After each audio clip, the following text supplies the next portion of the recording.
Welcome to Inner Glow Audiobooks. Today, we explore a masterpiece that bridges the gap between ancient wisdom and modern psychology, The Power of Your Subconscious Mind by Joseph Murphy.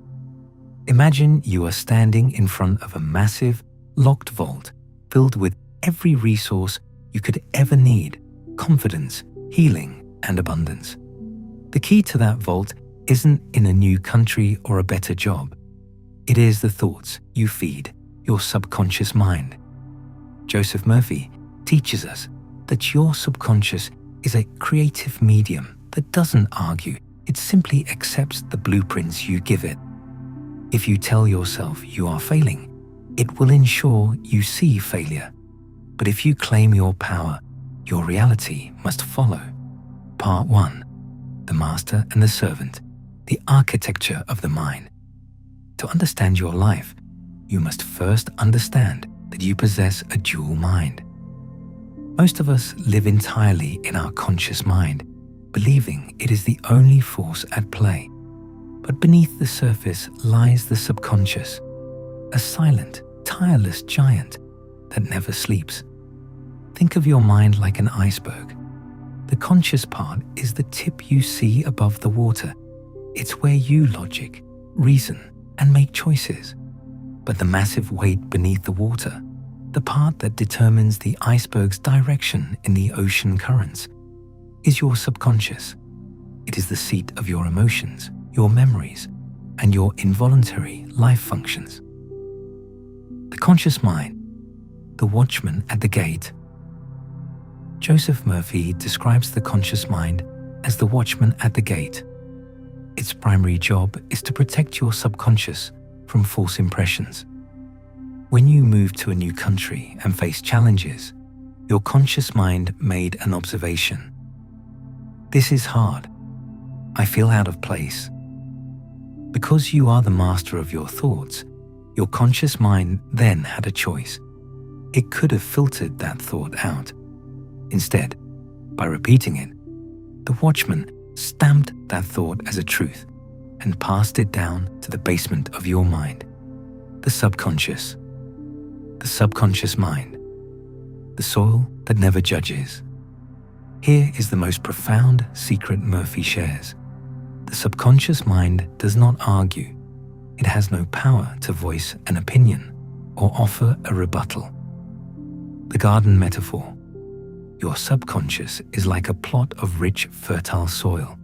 The soil doesn't care if you plant beautiful roses or deadly nightshade. It will grow whatever you plant with equal dedication. The command center. If you plant the seed of "I am confident," the subconscious begins to reorganize your body language, your tone of voice, and your energy to match that seed. If you plant "I am a failure," it will diligently work to make sure you miss opportunities and feel insecure. It is a servant that follows the orders of the master, the conscious mind, with 100% accuracy. It doesn't know the difference between a joke and a serious statement. If you constantly say, "I'm so clumsy," or "I'm always broke," your subconscious accepts those as literal commands to be fulfilled. The bridge. Why your geography changed, but your reality didn't. This explains why moving to a new country felt so heavy. You changed your physical location, but you didn't change the orders you were giving to your subconscious. Your mind is a recording machine. It took your old confidence and stored it. But when the watchman, your conscious mind, became overwhelmed by the new culture and the new language, it started sending down new negative recordings. You didn't lose your power. You simply started using your power against yourself.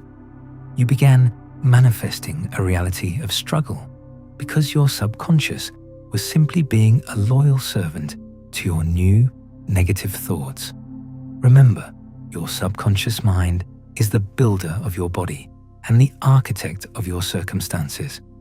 It is currently building your future based on the thoughts you are thinking right now.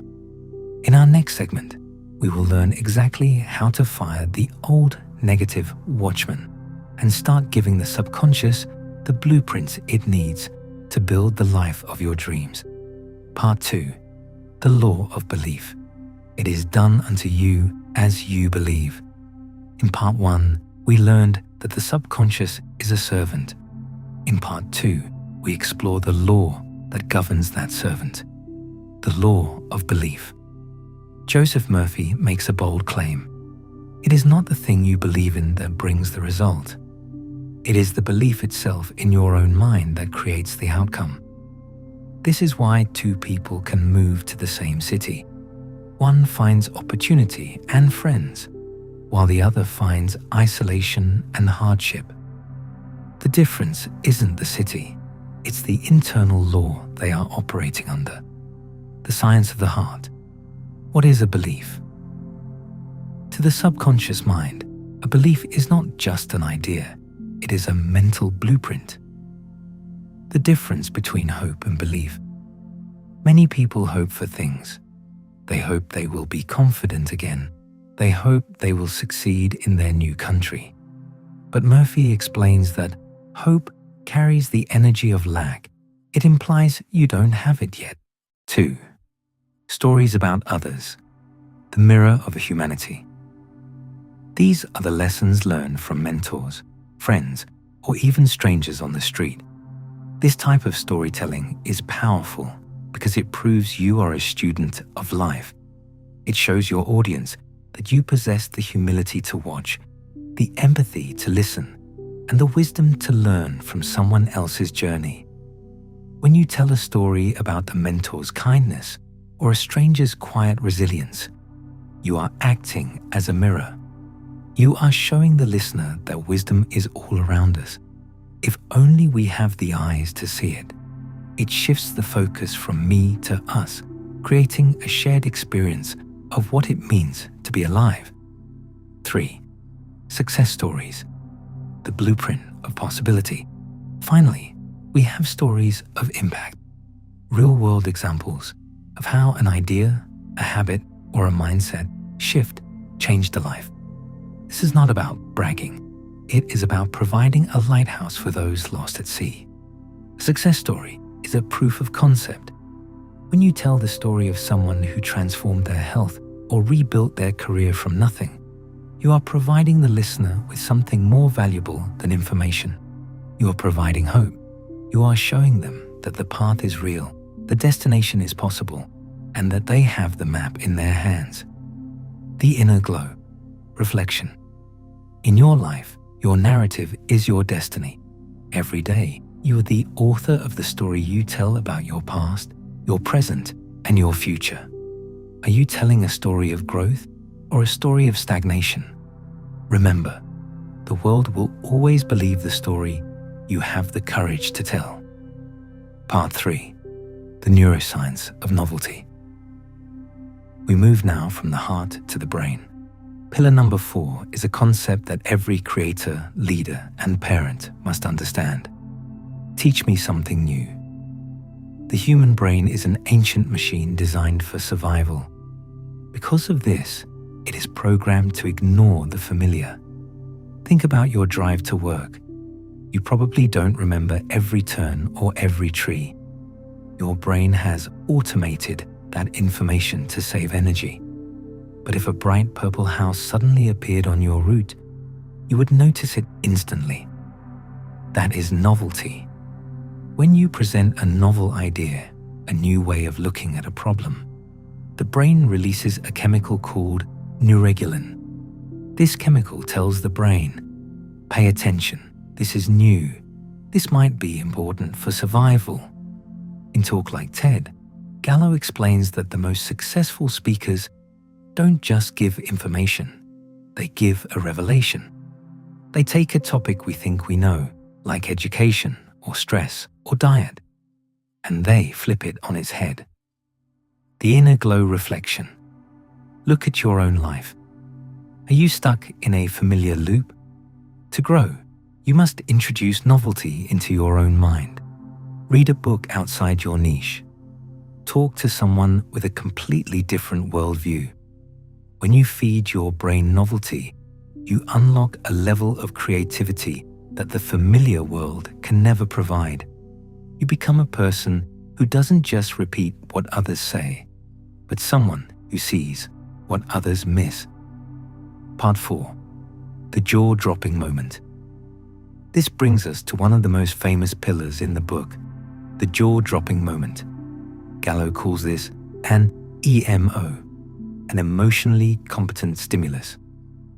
This is the one moment in your presentation, your video, or your pitch that is so shocking, so moving, or so unexpected that it creates what neuroscientists call a flashbulb memory. These are memories that are so intense, they are burned into the brain forever. Think about Bill Gates. When he gave a TED talk about malaria, he didn't just show a graph of infection rates. Graphs are boring. Instead, he walked to the center of the stage, opened a small glass jar and said, "There's no reason only poor people should have the experience," as he released a swarm of non-infected mosquitoes into the audience. The room went silent. Then it gasped. Bill Gates didn't just tell them about malaria, he made them feel the fear of it. That jar of mosquitoes did more work than a 1,000-page medical report. How to create your jaw-dropping moment. It doesn't always have to be a stunt. It can be a statistic that is so staggering it changes a person's perspective. It can be a visual that is so beautiful it stops their breath. Or it can be a question that challenges their very identity. In your journey of self-growth, what is your jaw-dropping realization? For many, it is the moment they realize that they are the architect of their own prison, but also the holder of the key.